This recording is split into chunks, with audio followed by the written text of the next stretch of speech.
কোনখান থেকে বলছো?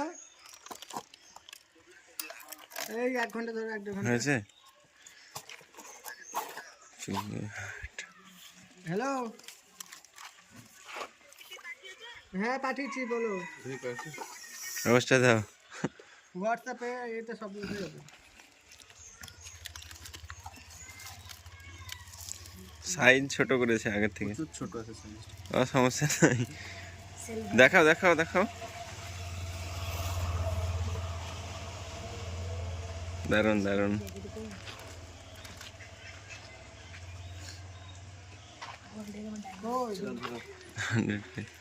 ধরো, দেখো দেখো আর কি আছে এখানে কি আছে? নেবে না যখন তখন অর্ডার কেন করো তোমরা? এটাই